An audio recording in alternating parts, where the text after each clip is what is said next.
Can you hear me? Yeah. Okay. So welcome to the conference. I'm Gelatti. I'm an information system engineer. I'm working on 10 lines. And today we're going to talk about the Y combinator. So the presentation is roughly divided into 3 parts. The first one is the Y combinator. Then we are going to derive the Y combinator using some refactorings. And then we are going to see some consequences of what we do. So this is the Y combinator. So you can see that it's very highly inaccessible for most people. So I'm going to derive this in less than half an hour. So we better get going, right? So I'm going to switch to a Smalltalk image. And here we are going to start doing some things. So first I'm going to explain some previous concepts and then what the problem is, so that we can understand what we will be doing. So last year I gave a talk about Lambda Calculus. So Lambda Calculus is a computation model in which the only thing you have is functions and the evaluations of those functions. So in Smalltalk we have objects that represent a bunch of code or a function, and they are called blocks. So for example, I can define here a block that takes an argument, so a parameter x, and returns x plus 1. So this object represents that function x plus 1.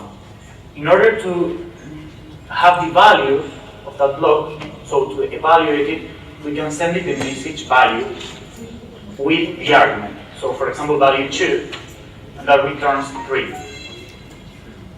So I define other message that is the same thing as value, so that we don't, because we are going to be evaluating a lot of blocks, and if I use just value, we will have to put a lot of parentheses, so I define this message, less than, that is the same thing, so it returns 3 as it did before.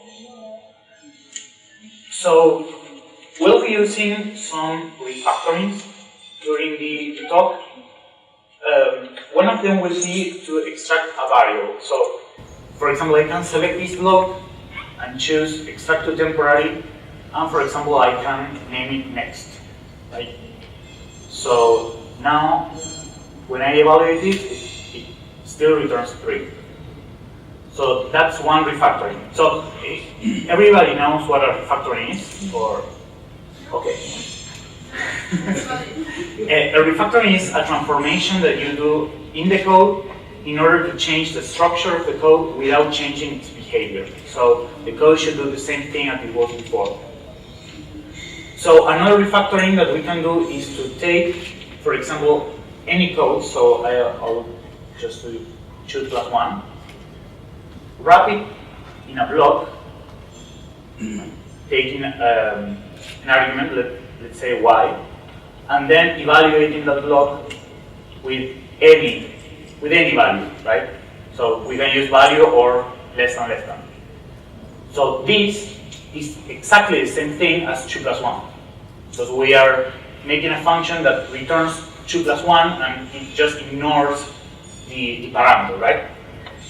So this can be automated. So if I go back and have 2 plus 1, I can select it and say, introduce a block with a variable named y and a value, for example, min. So it did automatically. Right? So that's another refactoring. So what we can do, for example, here is to do that. So I introduce a new block here with y and a value of, let's say, 1. Right? So it should still return 3. And then we can notice, yeah, but we are evaluating this block with a 1, so y is 1. But here we have a 1. So we can replace it with a y, and it still do the same thing, right? Okay, so, and the last refactoring that we are going to use is if we have a block, for example, here. I can wrap it into another block that takes an argument, let's say y, and then what it does is evaluate the inner block with the thing you passed into it. So you have these 3, so y is 3, and then you just evaluate the inner block with 3. So it's the same thing as just evaluating the inside block, so it still returns 4. So we can also do that automatically, so if I go back to that, so it returns 4. I can select this block and say wrap it into a block with a parameter named y, and it does it, so the same thing. Okay, so that's the preliminaries. So what's the problem we're trying to solve? So in Lambda Calculus, we only have functions and the evaluations of those functions. So we can't just, for example, have a variable and assign a function to a variable. So we can't give a name to a function. So if we have a recursive function, so for example, let's see, let me find a window. Here we have a definition of the factorial function. So we have a factorial of a number is, if the number is 0, then it's 1. And if not, it's the number times the factorial of the previous number, so number minus 1. So this is a recursive function because we are referring to the function from the definition of the function. So we have this factorial that refers to the function. But in order to do that, we have to name the function in the first place. So we don't have that in Lambda Calculus. So one of the things that we can do, for example, is to replace, in every place that we have factorial, replace it by its definition. So, for example, if we have a variable, x equals to 2, and then we use it in other places, we can just replace every occurrence of x by 2. And it will be the same thing. We can do it, in this case, for the factorial function, because in order to replace this factorial that is inside, we have to replace it with this. But this also includes factorial, and so on. So, in fact, that's a refactoring. So when we want to replace a variable by its value, it's called inline. So I can try to do it and say factorial is defined recursively, so we can't do it. Okay, so our goal will be to be able to define the factorial function without making a recursive call. So without making this factorial call inside. So in order to do that, we will start with a working definition of factorial. So we have here some tests. The factorial of 0 is 1, the factorial of 1 is 1, of 2 is 2, of 3 is 6, etc. So when I click run test, all the examples run, and then we have here which one passed and which one failed. So if I make an intentional mistake, for example, if I put there 20, then the test failed because, well, it gave back a 2, right? Okay, so our goal would be to extract that factorial call from inside the factorial definition. So the first thing we are going to do is to select the factorial block and introduce a new block. So we will start refactoring. The variable name will be myself because we want to parameterize this factorial call, and the value will be, for now, nil. So that's a refactoring, so everything still works. So then I want to replace this factorial by myself, right, by the variable myself. But in order to do that, I want myself to have the value of factorial, right? So what I can do is, so myself, now it's taking the value of nil, because I'm evaluating the outside block with nil. So I can pass it factorial, everything still works. And then I can notice, well, myself has the same value of factorial, and I have here factorial, so maybe I can replace factorial by myself, right? By the variable myself. So this will be a manual refactoring, so it can fail. And if we run the test, it's failing, but why? Yeah, so the reason is that here we are initializing the factorial variable. So before, when we had it inside, we were referring to the factorial variable when we call the function. Now we are referring to it at the moment at which we are initializing the factorial variable. So it's not initialized yet. So it's nil, so when you try to call it, it fails. So we have to come up with a way to delay the evaluation of this factorial. Well, we can use one of the refactorings we saw. We can wrap it in a block.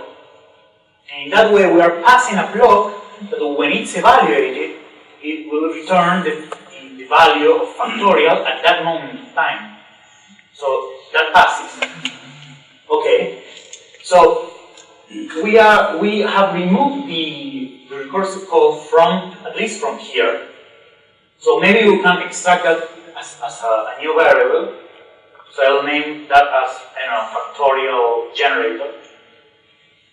Okay.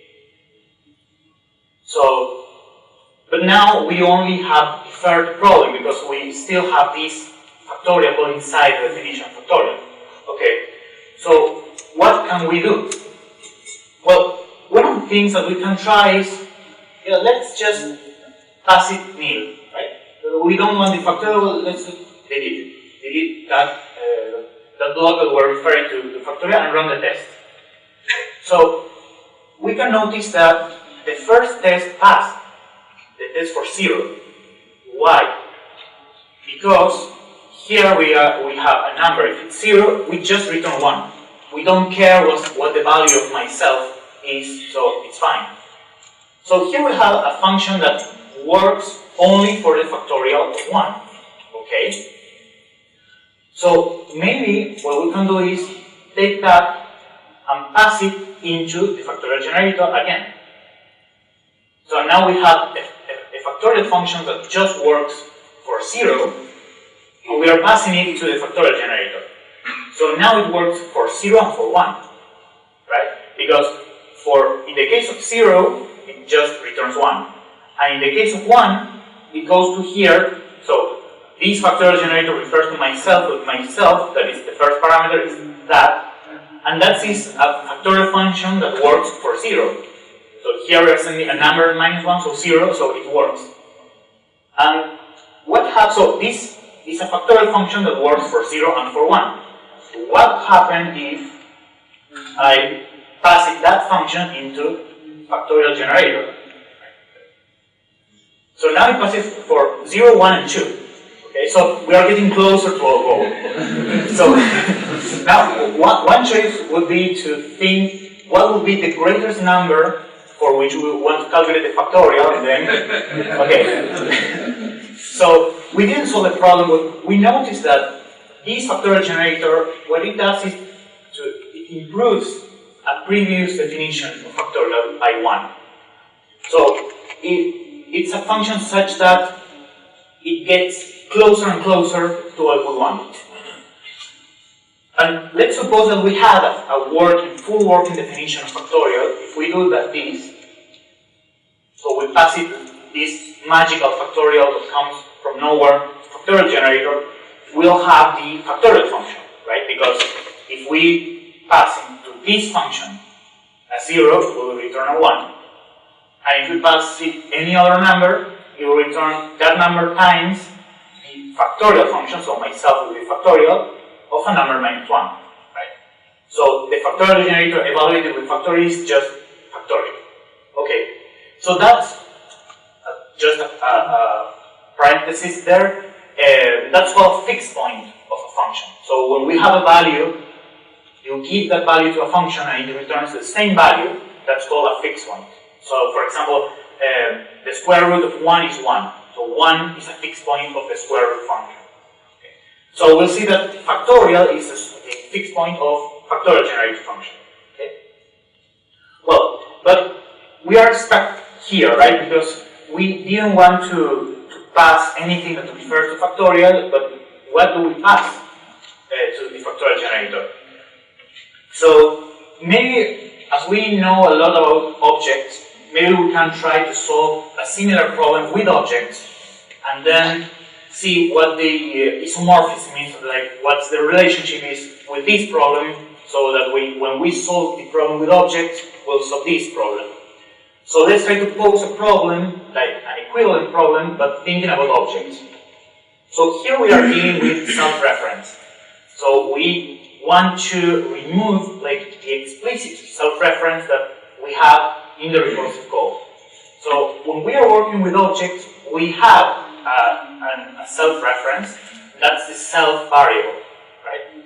So when we are inside of an object and we write self, that is referring to the same object, right?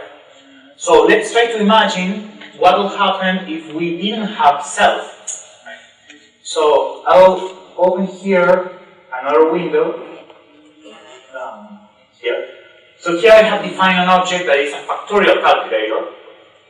And we can send the message factorial of with a number, and it returns the factorial of that number. Right? So we can see the definition of the factorial of method here. So it's very similar to what we had before. And here we have, if a number is 0, just return 1.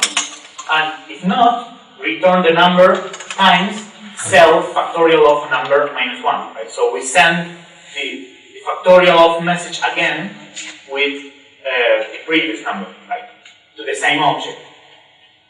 But let's try to imagine what will happen if we didn't have self. So we aren't allowed to write self there. How could we solve that? Well, we need a reference to the object from this method. So what if we just pass it? Right? So we can implement another message that we can say myself with the factorial calculator. Myself and factorial of 5. So we are passing a reference to the object explicitly so that we can then not use self. Right? So I'll implement that method. Okay, so I can try to run it, then create the method in the factorial calculator. Okay, so here we have myself. I will receive the factorial calculator, so I will name it myself, and the factorial of a number, or an integer, whatever. Okay, so the implementation of this will be very similar to what we had before, so I'll copy and paste it. There. But here, instead of using self, I'll use myself, that is the value that I receive from outside of it. But here I'm sending the message factorial of, and that is using self, so we didn't solve the problem. But what I can do here is send the same message, so I can say myself, passing it the same thing, factorial of a number, etc. Right? So here we are like sending the same object over so that we can continue the computation for the next step without using self. So let's see. So here now I evaluated and it calculated the factorial of 5. Okay, so we solved that problem using objects. So the trick was to pass to the object itself, so a reference to itself, and then within the method, so within the method, we evaluated using also myself. So we also pass the object to the next iteration of the method. So we can do it the same thing here. So we can pass the factorial generator itself, and then this myself will be the factorial generator. And the factorial generator function receives a function as the first argument, right? So then I can here say myself. So this is exactly the same thing as we did with the objects. If I run the test, they work. So with this, we effectively have recursion without self-referencing.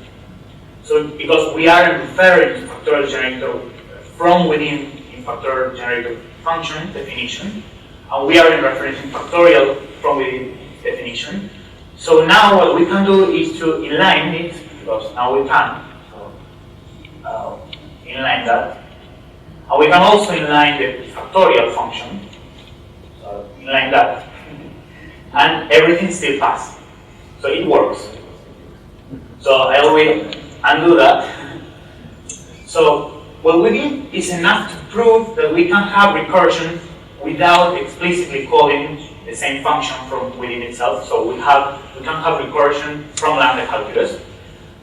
But I think this is not enough because we have this mechanic that we are using to make the recursion work inside the logic of the factorial function.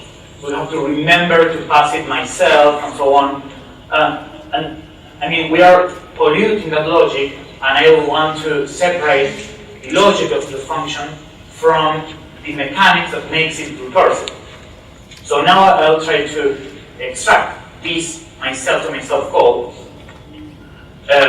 So what we can do is to take this and introduce a new block. So the value will be, I don't know, something. I can't come up with a good name for this value yet. The value can be nil. So now we introduce a new block, right? So everything still passes. And then what I want to do is to pass, instead of passing it here nil for something, I want to pass myself value with myself so that we can after replace this by something. So I will copy this and paste it instead of nil. So that's a manual refactoring, so it could fail. So if I run the test, stack too deep. So we are getting into an infinite recursion. Why?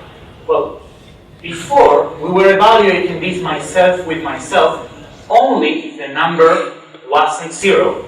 So we had a condition, so we didn't always evaluate it.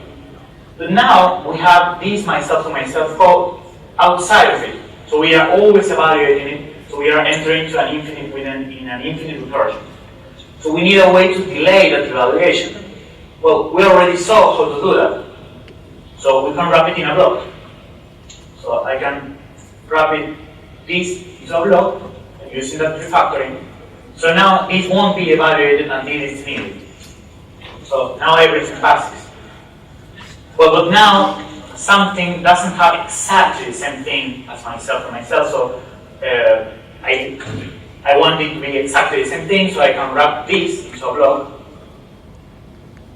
And so everything still works. And now I see, yeah, the something variable has this value.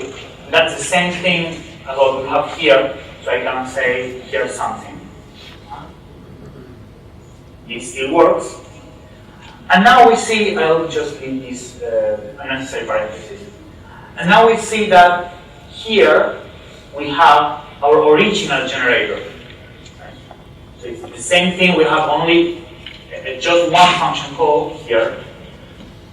So this isn't, I mean, this wasn't the factorial generator that as we had before. That was like a self-passing factorial generator, so I will rename it. So, because that included the mechanics of passing it to itself and so on. So, there. So the actual factorial generator is here. So, this. So I'll extract it to a temporary called factorial generator. Okay, so now we were able to isolate the logic of the function. So there, instead of something, would be like the next step, or I don't know what, next step. Okay. So we were able to isolate the logic of the function from the recursion mechanism. But now we have this self-passing factorial generator and this self-passing with self-passing and so on. I want to like extract all the mechanics inside just one block. So what we can do is to inline this self-passing factorial generator.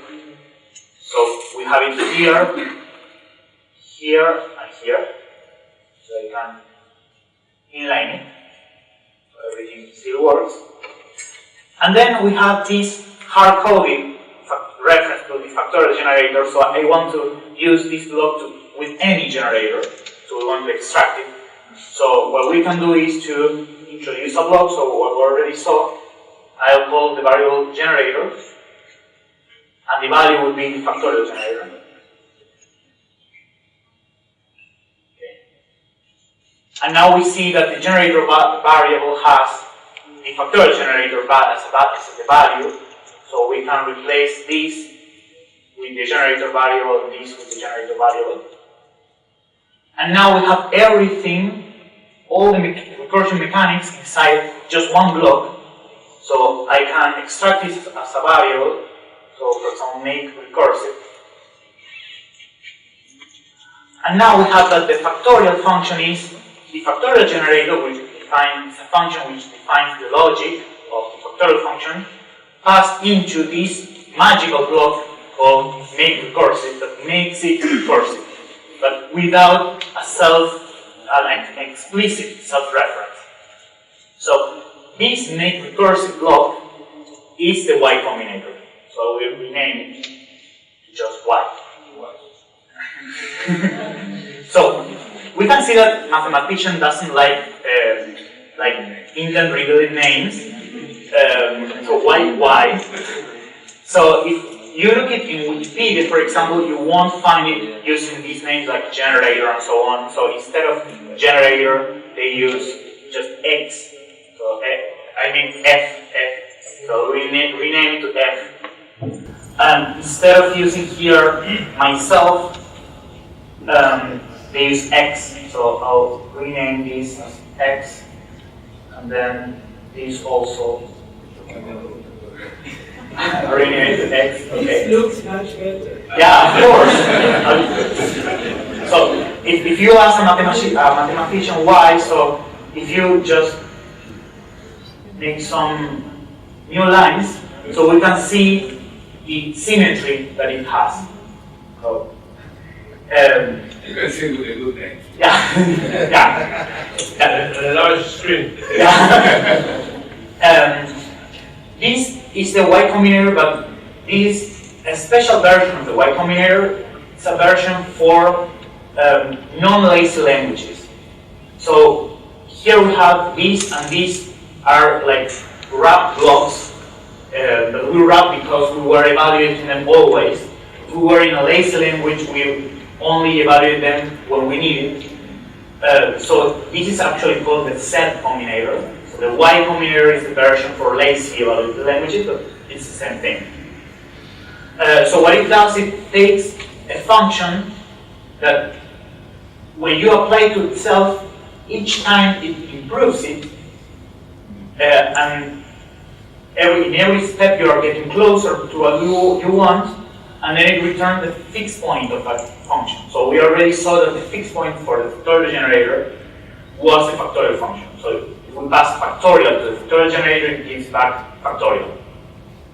Okay, so that's the Y combinator. We don't have much time left, but then I wanted to show it very quickly what the implications of it we're able to extract it. So yeah, we have the Y combinator, but what we did was to decouple the recursion from the logic of the function that is recursive. So yeah, we have now two functions that are decoupled, so what are the benefits? Right? So usually when we decouple, we have some benefits. So let's say, for example, that I have another function, so let's say Fibonacci. Right? Here I have, so Fibonacci is a sequence in which the nth number is the sum of the previous two numbers. So it starts at 1 and 1, and then goes 2, and then 3, and then 5, and so on. So here we have it defined recursively. To be able to use it with the Y combinator, I just copy the definition from here to there. And then we'll want the Fibonacci generator. So in order to do that, we'll want to introduce a block, the variable will be myself, and replace the Fibonacci calls with myself, right? Just the same thing as we did with the factorial, and then pass this block, that is the Fibonacci generator, to Y. Y everything still passes. So I'll extract this as the Fibonacci generator. Okay.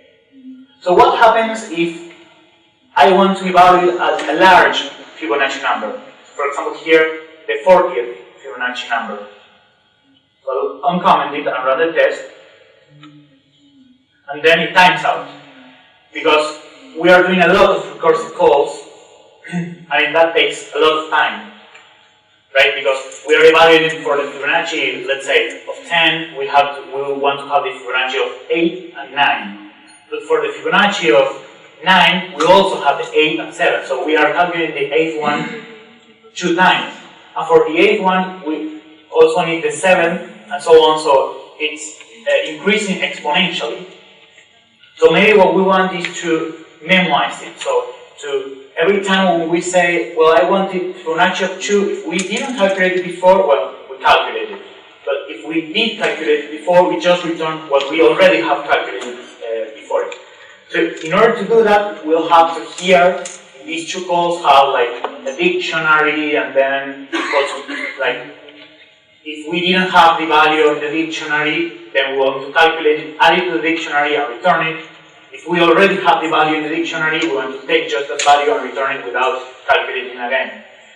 But before, we weren't able to do it without polluting the logic of the Fibonacci generator, because we have here a direct call to Fibonacci generator, so we couldn't intercept that. Now that we have it coupled, then we can, for example, define, let's see, we can define, for example, a memoize block, right? So this memoize takes a generator and returns that generator, memoize. So it creates a new dictionary, so that when you evaluate the function, if the value was in the dictionary, it returns it without calculating it. And if it wasn't, it calculates it and it puts in the dictionary. So then we can have here, instead of passing the Fibonacci generator, we can pass the memoize, the result of doing memoize with the Fibonacci generator. Now the test runs like instantly. Right? So we were able to do that without touching the Fibonacci generator, so without touching the logic for that. So we can implement a lot of, that's a pattern, it's called decorator. We can implement a lot of them. So I don't have enough time to show all of them, but for example, we can implement, some, let me find the window, sorry. We can implement, for example, logging to log before an evaluation, or log after an evaluation, or we can even implement like a tail call optimization using this. So because we can intercept the recursive calls, we can implement a block that does that optimization. So I have one implemented, so if after the talk you're going to see it, so you can find me.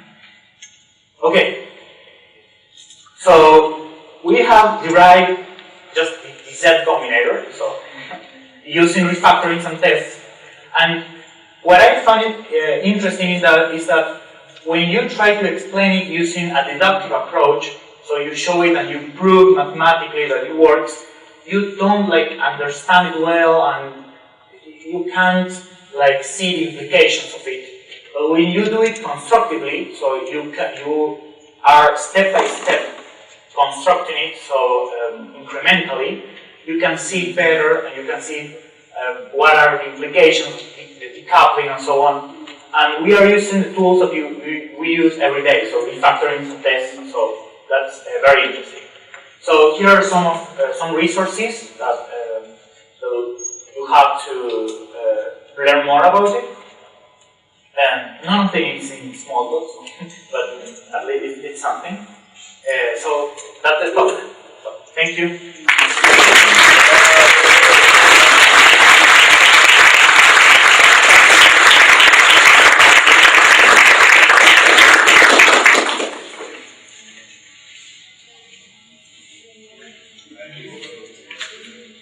Maybe while Yeah, while he's preparing his computer, you can ask questions.